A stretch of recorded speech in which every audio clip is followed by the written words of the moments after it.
The food there is very different than like your typical American diet. I enjoyed it, but like it's all about what you like, right? So they love fish. Everybody loves fish there. Like fried fish, smoked fish, like older, more fermented fish is a big deal.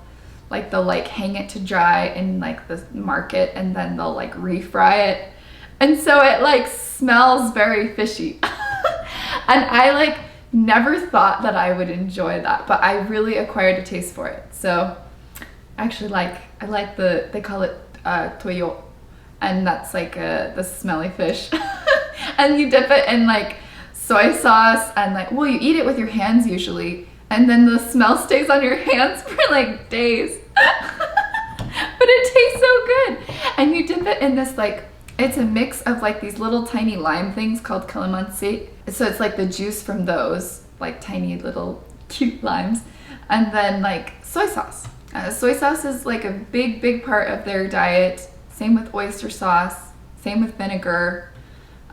They really like their like sour things, but they add a lot of sugar to everything. Ketchup, they add a lot. Their ketchup is very sweet. They have this stuff called banana ketchup. It's a different consistency than ketchup here in the States.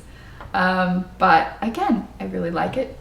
It's different, but it's good. They also really like organ meats. So they like liver a lot there. They put that in a lot of things. I never really acquired a taste for liver myself, but I like all the things that they put it in. They love like fresh fruits, you know, like the mangoes there are incredible. They have papaya, that's incredible. Guyabano is another one.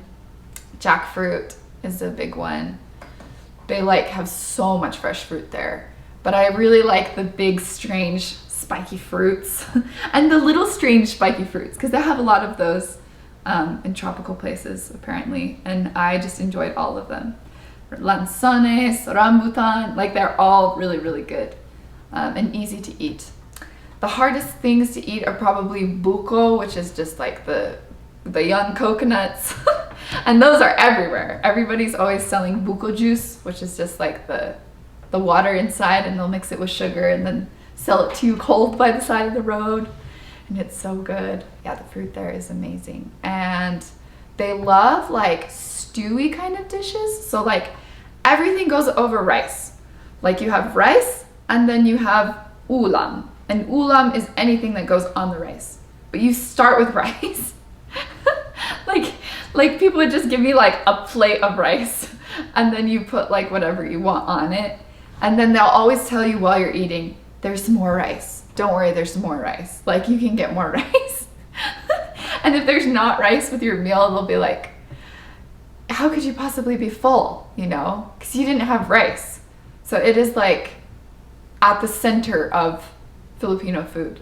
And then the stews, like there's something called adobo, which you can make with chicken or pork. Not usually fish, but you could. I've also made like tofu adobo, but the most common is chicken, and they'll add egg sometimes to it. I love the soup there called sinigang, and that's like a sour fish soup.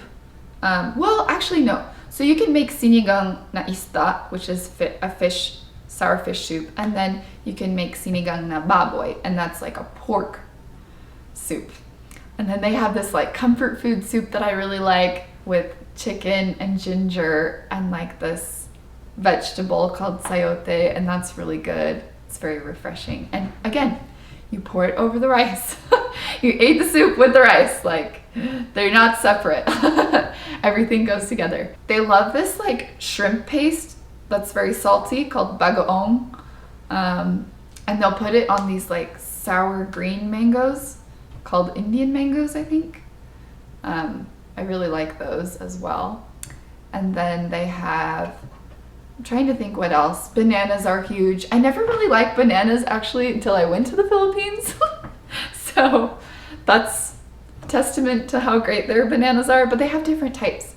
Like they have these little ones that you boil, and then they have like longer ones that are sweeter, but they don't have anything as big really as what we have in the States. I'm not sure why that is, but I think they taste great. So I'm totally like spoiled on Filipino bananas. They also have this thing called blood soup, which is very interesting. I've only had it like twice, but I didn't dislike it. I just thought it was very different than anything I've had really in the States. And then they have these like fertilized duck eggs, which everybody talks about. It's like very common to be like, have you had any balut in the Philippines? Because it's again very different. I also had like barbecued intestines once. It was also fine, you know, like not the worst.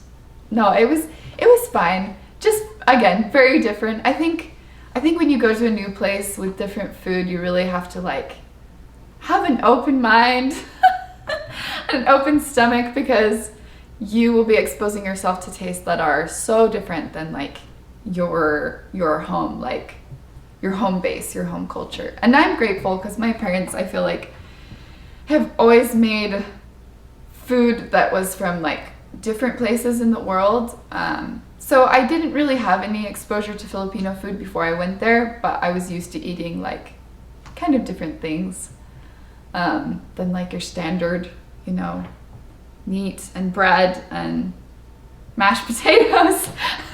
So yeah, but I really enjoyed the food there and I miss it. I've tried to like recreate some of the things I've had there. They also have this stew with like peanut butter in it called caldereta that I think is really good. And a lot of things made with coconut milk and coconut cream, which were also just heavenly, you know, just like dreamy to eat, like eating clouds, like a lot of their desserts.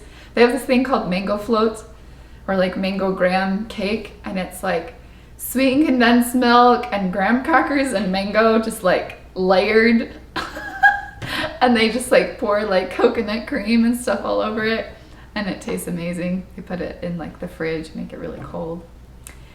It's fantastic. Oh, and then they have this thing in the summertime that's huge. It's called halo halo, which means mixed, and it's just like shaved ice but mixed with like everything you could imagine, like sweetened condensed milk, ube, which is this purple potato that's really sweet, but they'll like cook it in a giant vat with like milk and stuff, and it's to die for. But they put it in there, and then they put in like sweet potato, and they'll put in beans, and they'll put in like these weird little jello cube things called nata de coco, and they'll put in jackfruit, which is really sweet.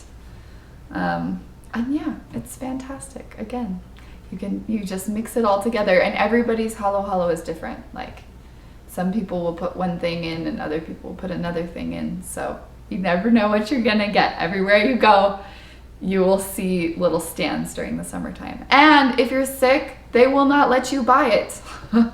They'll be like, no sugar. If your throat is hurting, you can't have sugar. So, they know best. But yeah, I really enjoyed the food there.